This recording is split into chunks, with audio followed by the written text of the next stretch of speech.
우리 이 시간 하나님 주시는 말씀 같이 듣습니다. 오늘은 에베소서 4장 17절로 24절까지입니다. 그러므로 내가 이것을 말하며 주 안에서 증거하노니 이제부터는 이방인이 그 마음에 허망한 것으로 행함같이 너희는 행하지 말라. 저희 총명이 어두워지고 저희 가운데 있는 무지함과 저희 마음이 굳어짐으로 말미암아 하나님의 생명에서 떠나 있도다. 저희가 감각 없는 자 되어 자신을 방탕에 방임하여 모든 더러운 것을 욕심으로 행하되 오직 너희는 그리스도를 이같이 배우지 아니하였느니라. 진리가 예수 안에 있는 것 같이 너희가 과연 그에게서 듣고 또한 그 안에서 가르침을 받았을진데 너희는 유혹의 욕심을 따라 썩어져가는 구습을 좇는 옛사람을 벗어버리고 오직 심령으로 새롭게 되어 하나님을 따라 의와 진리의 거룩함으로 지으심을 받은 새 사람을 입으라. 아멘. 우리 모두는 예수를 믿는 순간부터 그분을 따르는 사람이 되었습니다. 그분을 스승으로 모시는 가운데 제자의 삶을 살아가고 있다. 그런 말씀이에요. 그러나 예수를 믿으며 신앙생활을 하지만 세상에서 이러한 모습을 보여주기가 쉽지 않은 것이에요. 한결같이 예수를 따르는 참된 주님의 제자된 삶을 이루기가 쉽지 않다. 그 말씀이죠. 요사이 예수를 믿는 사람들을 싫어하는 앤티크리스찬 이런 사람들이 갑자기 증가하고 있다고 하는데 그 이유도 아마 이러한 이유일 것입니다. 예수를 믿는다고 하지만 그분의 제자된 모습을 세상에 보여주지 못하고 있기 때문이다. 그런 말씀이 되겠어요. 이에 따라서 바울은요, 에베소 교회에 편지를 보내면서 사랑이 넘치는 하나님 아버지를 보여주시는 예수님의 삶을 따르도록 그렇게 우리 가운데 교훈을 합니다. 그는 예수를 믿는 사람으로 변화를 이룰 것을 가르치고 있는데 이는 예수를 믿기 전에 사람이 죽고 새 사람으로 거듭나는 것을 말씀을 하고 있어요. 이것은 단순히 물리적인 변화가 아니라 영적으로 완전히 바뀌어지는 화학적인 변화를 말씀을 합니다. 주님의 인도하심을 통해서 이루어지는 영적 갱신, spiritual reformation, 이것을 말씀을 하고 있는 것이에요. 그렇다면 우리가 어떻게 함으로써 이런 변화가 우리 가운데 가능할 수 있을 것인가? 우리는 이 시간에 예수를 믿는 사람으로서 본문에 주시는 말씀을 통해서 깨달음을 얻고 영적 갱신의 삶을 날마다 이루며 살아갈 수 있게 되시기를 주의 이름으로 간절히 축원합니다. 첫째로 우리 볼 수 있는 내용이 있는데 예수를 따르려면 이방인과 같이 행하지 말아야 되겠다. 한번 따라하시죠. 예수를 따르려면 이방인과 같이 행하지 말아야 합니다. 아멘. 여러분, 이방인이란 잘 아시는 대로 하나님을 알지 못하는 사람들이죠. 그분께 복종하기를 싫어하는 사람들을 가리키고 있어요. 본문 17절로 19절에 보니까 이방인들의 삶의 특징이 자세히 기록이 되어 있습니다. 그들은 첫째, 마음이 허망하게 되는데 허무하고 공허함으로 열매가 없다. 그 말 아니겠어요? 하나님도 모르는 사람은 열심히 사는 것 같지만 인생을 결산해 보면 남는 것이 없고 모든 것이 죽음과 함께 사라지게 된다. 두 번째로 그들은 총명이 어두워짐으로써 이해심도 부족해지고 삶의 지혜도 없어진다. 그렇게 말씀을 하고 있죠. 세 번째로 이방인들은요, 마음이 굳어져서 무지하기 때문에 생명에서 떠난다고 하는 말씀입니다. 마음이 굳어지면요, 하나님의 생명에서 떠나 있게 되고 돌이킬 수 없는 길을 걸어가게 된다. 그 말씀입니다. 마지막으로 그들은 감각 없는 자가 되어서 자신을 방탕한 길에 맡김으로써 욕심으로 더러운 것을 행하게 된다. 그렇게 말씀을 하고 있어요. 그러한 이유로 이방인들은 철저히 하나님과 단절되어 있는 사망의 길을 벗어나지 못하게 된다는 사실을 여러분 꼭 좀 기억하시기 바랍니다. 이방인들을 생각해 볼 때 꼭 아버지가 없는 아들처럼 모든 일에 그저 자기의 뜻과 생각만을 가지고 살아가는 그런 사람들을 말합니다. 자신을 도울 수 있는 아버지가 옆에 계시는데도 불구하고 도움을 받으려 하지 않는다는 그런 말씀이 되겠어요. 이들은 무슨 일이든지 주님을 따르지 않고 그저 세상의 방법을 좇아서 살아가고 있습니다. 오직 그저 자신만을 믿으면서 고아와 같은 모습으로 이 땅을 살아가고 있다는 그런 말씀이 되겠어요. 이방인이란 모든 일에 있어서 예수와 관계없이 살아가는 그런 사람입니다. 결국 이들은 하나님을 떠나 사는 가운데 하나님의 의에 이르지 못하게 되고 그분이 원하시는 인생을 살아갈 수가 없는 것이에요. 우리가 역사적으로 생각해 보더라도 애굽의 통치자였던 이 바로왕 같은 사람, 그런 사람이 대표적인 이방인이 되겠어요. 따라서 우리 사랑하는 성도님들마다 이 땅을 살아가는 데 있어서 두 가지 중에 한 가지를 반드시 선택해야 합니다. 하나님의 삶을 살든지 하나님이 원하시는 자녀된 삶을 살든지 아니면 이방인의 삶을 살든지 하나를 택해야 된다. 그 말이에요. 예수를 믿는 사람은 그분을 따라야 하기 때문에 어떠한 일이 있더라도 이방인의 길을 갈 수가 없습니다. 당장은요, 이방인의 길이 쉽고 편해 보일지 몰라도 그 길을 따라가면 안 된다고 하는 말씀이 되겠어요. 성경에 말씀을 하고 있습니다. 하나님을 떠나 있는 길이 절대로 온전할 수가 없고 그 길이 멸망의 길이라고 말씀합니다. 어떤 길은 사람이 보기에 바르나 필경은 사망의 길이니라. 마태복음 6장 24절에도 보니까 주님도요, 하나님과 세상 재물을 동시에 섬길 수가 없다. 그렇게 말씀을 하십니다. 한 사람이 두 주인을 섬기지 못할 것이니 혹 이를 미워하고 저를 사랑하거나 혹 이를 중히 여기고 저를 경히 여김이라. 너희가 하나님과 재물을 겸하여 섬기지 못하느니라. 믿으십니까? 예수의 제자에게는 가야 되는 길이 있습니다, 여러분.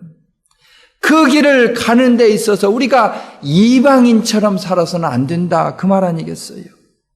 이방인처럼 막되게 살면서 하나님을 섬긴다고 생각하지 마시기를 바랍니다. 하나님의 자녀는 오직 그분의 뜻을 따라야 되겠는데 그러기 위해서는 이방인의 길에서 돌이키라. 그 말씀이에요.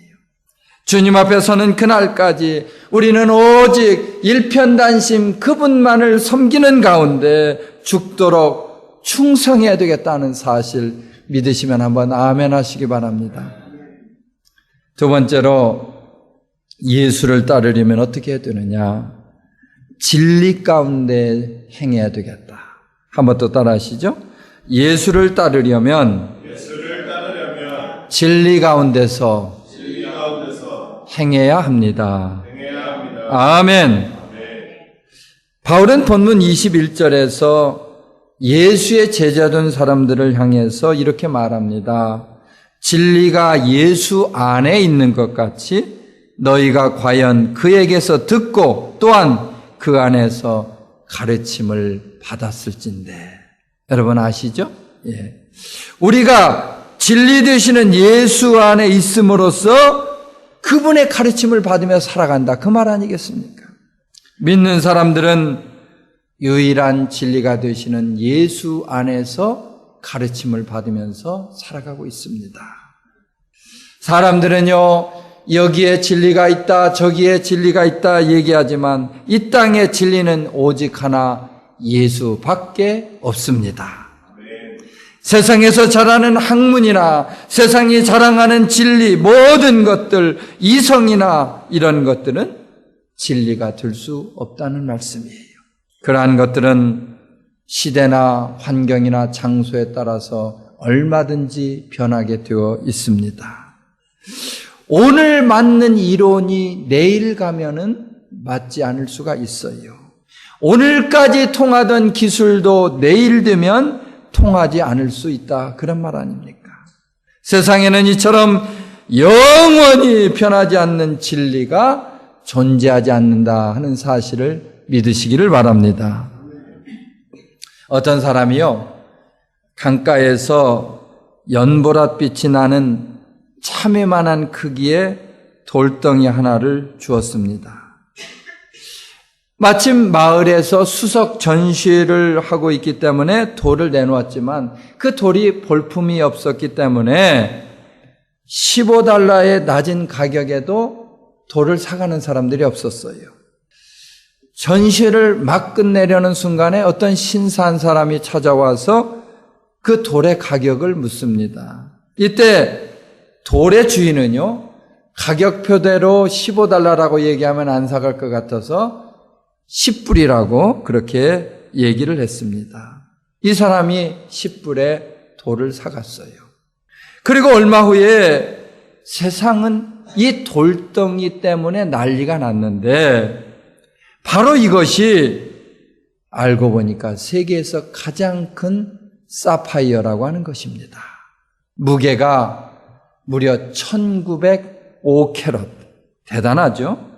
감정가가 한국 돈으로 20억 원이 넘는 그런 아주 대단한 그런 돌이기 때문에 난리가 날 만도 한 일입니다. 주님도 이와 마찬가지예요. 그분이 어떤 사람이 보기에는 $15의 값어치도 없는 것 같이 보여질지 모르지만 그분이 우리가 보기에는 아무 의미가 없다고 혹시 생각할 수 있을지도 모르지만 세상에는 그분의 가치가 얼마나 되는지 알려고 하는 사람도 없지만 그분의 가치는 무한하다고 하는 사실을 기억하시기 바랍니다.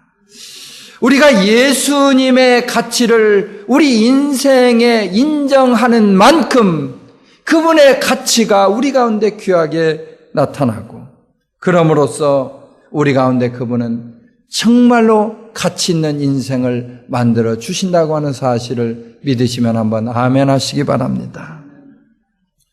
주변에 보지만요, 아직도 많은 사람들은 예수님의 가치를 알려고 하지를 않습니다. 그분의 가치를 인정하려고 하지 않는다. 그 말씀 아닙니까? 여러분, 역사라는 것을 영어로 history 그렇게 알고 있는데 그것은 his story다 그 말이에요. 다시 말하면 주님의 이야기다 그런 말이 되겠죠? 예. 역사는 사람들이 생각하는 것과 관계없이 주님을 따라서 지금도 이어져 가고 있는데 그 이유는 바로 주님이 역사의 주인공이 되시기 때문입니다. 아멘입니까? 예수님은 역사의 흐름을 주관하시는 분으로서 영원한 진리가 되시며 세상에서 변함이 없으신 분이다. 할렐루야. 그분은 한결같으시고 변함이 없으신 분으로서 어제나 오늘이나 영원토록 우리 가운데 동일하게 역사하시는 것을 믿으시면 아멘 하십시다. 세상이 뒤틀리고 극심한 혼동에 처한다 할지라도 주님은 이처럼 우리 가운데 한결같다 하는 그런 말씀이 되겠어요. 우리 믿는 사람들은 세상이 알지 못하는 천국의 비밀을 소유하게 되었고, 아멘.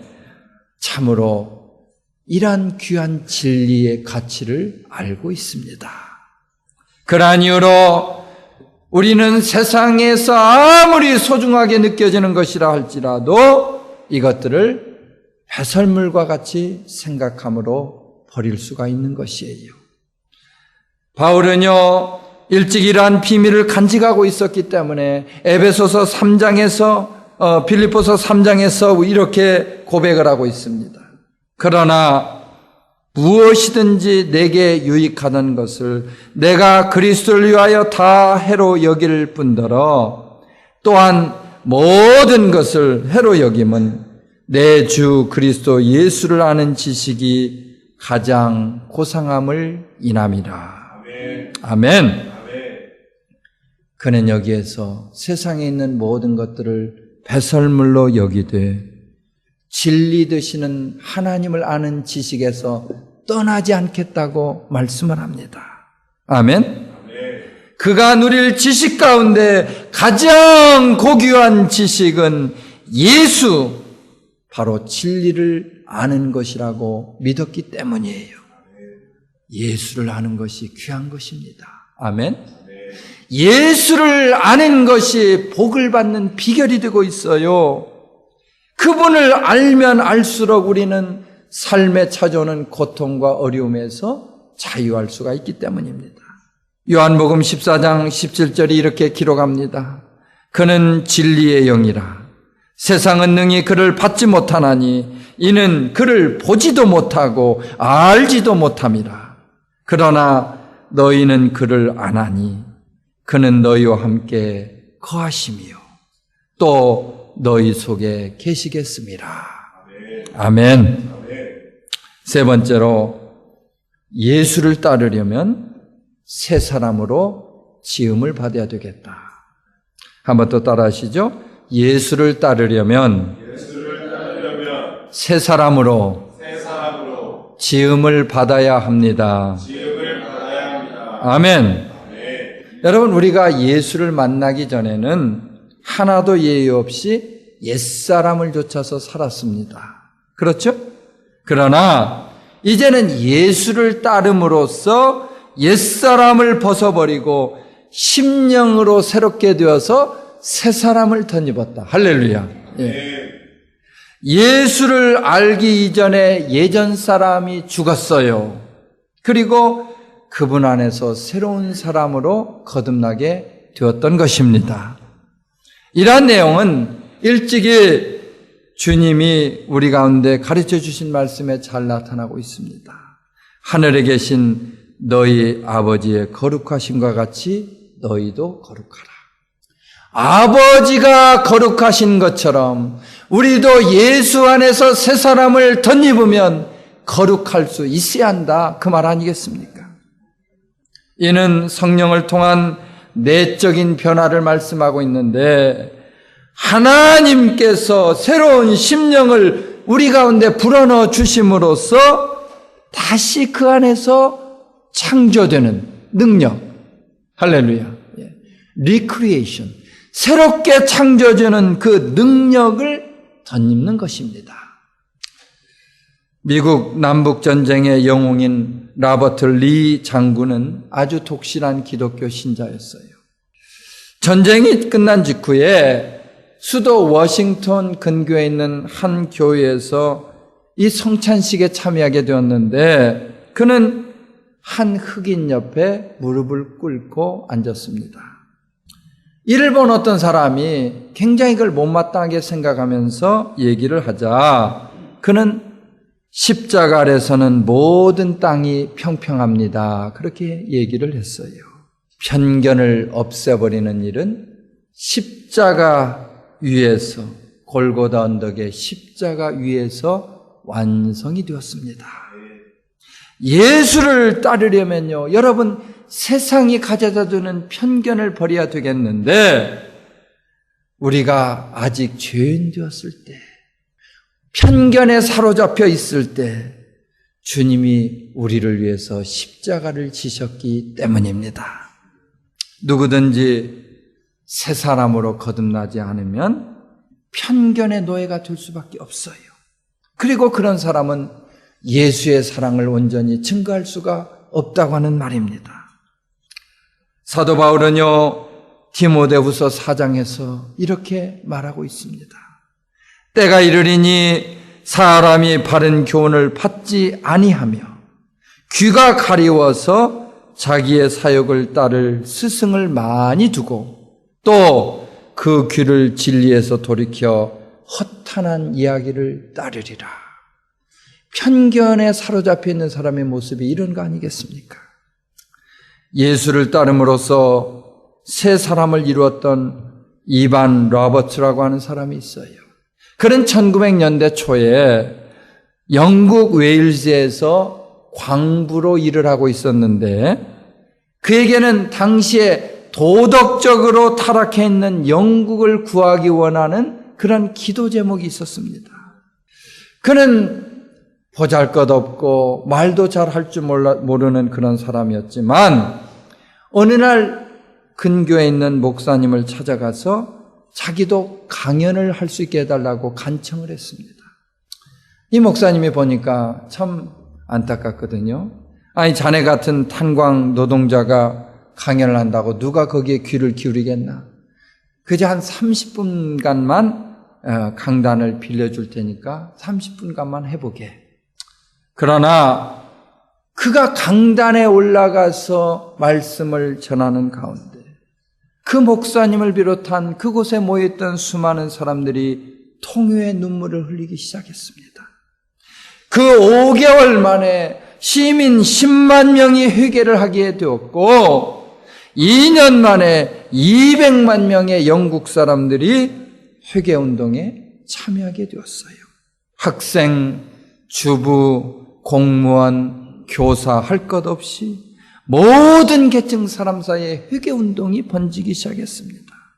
법정에 있던 재판관들도요, 재판을 중지한 채 자기들이 재판을 해야 되는 피고를 향해서 기도를 하기 시작했습니다.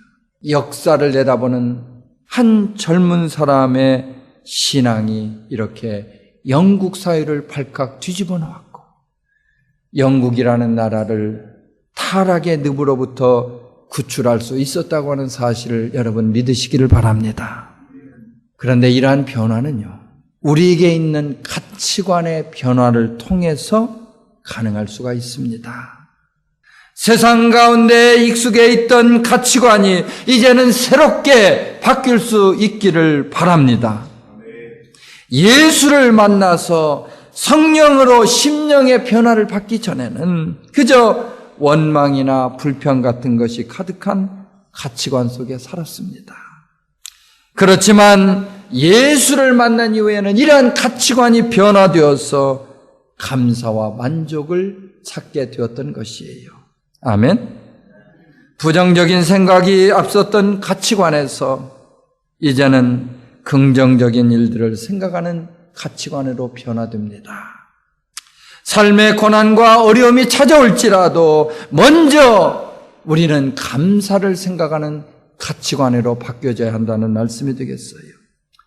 주님은 요한복음 3장 3절에서 교훈하십니다. 예수께서 대답하여 이르시되 진실로 진실로 내게 이르노니 사람이 거듭나지 아니하면 하나님의 나라를 볼 수 없느니라. 아멘. 주님의 영으로 변화를 받을 때, 그러므로 거듭날 때 새로운 사람으로 바뀌어질 수 있다는 그 말씀 아니겠습니까? 그리하여서 우리 사랑하는 성도님들마다 내 인생에 이와 같은 삶의 변화를 좀 이루기를 원한다. 내 인생이 이제는 180도 달라지는 그런 삶을 이루기를 원한다. 이렇게 생각이 드시면 한번 아멘 하시기 바랍니다. 이제는 예수 안에서 새 사람으로 변화를 이루어야 되겠는데 사도 바울은 에베소서 5장 1절에서 그 해답을 제시하고 있습니다. 그러므로 사랑을 입은 자녀같이 너희는 하나님을 본받는 자가 되고, 아멘. 하나님의 사랑을 본받으면 다 이루어집니다. 하나님의 사랑 가운데 있으면 우리가 새 사람을 덧입을 수가 있는 것이에요. 하나님은 사랑의 본체가 되시기 때문에 그분을 본받아서 자녀답게 살아야 되는 것 아니겠습니까? 사랑을 입은 사람처럼 살아갈 수 있기를 바랍니다. 우리말 가운데 부전자전, 그 아버지의 그 아들이라 그런 말이죠. 육신의 자녀가 아버지를 닮게 되는 것처럼 우리는 또한 영의 아버지를 닮아야 되겠는데 아버지와 같이 온전하라. 아멘입니까? 아버지와 같이 새 사람으로 변화를 받아서 온전함에 이르러야 되는 것이에요. 하늘의 아버지를 닮기만 하면 그리스도 안에서 새로운 피조물로 거듭난다고 하는 사실을 믿으시기 바랍니다. 누구든지 그리스도 안에 있으면 새로운 피조물이라. 보라, 이전 것은 지나갔으니 새 것이 되었도다. 주 안에서 그분의 뜻을 품고 그분을 따름으로써 새로운 피조물이 되어지고 우리가 예수를 따름으로써 의와 진리의 거룩함으로 지으심을 받아서 새 사람이 된다. 그 말씀이에요. 따라서 우리 나성세교회 문화를 드나드는 여러 성도님들마다 예수를 닮는 삶을 깊이 생각하시기 바랍니다. 예수를 닮아 살아가는 나의 삶을 생각해 보시기를 바랍니다. 그리고 우리가 그분처럼 말하고 행동하고 그분처럼 삶을 이뤄나감으로써 우리가 이 땅을 살아가면서 조금도 부족함이 없게 되시기를 예수님의 이름으로 축원합니다.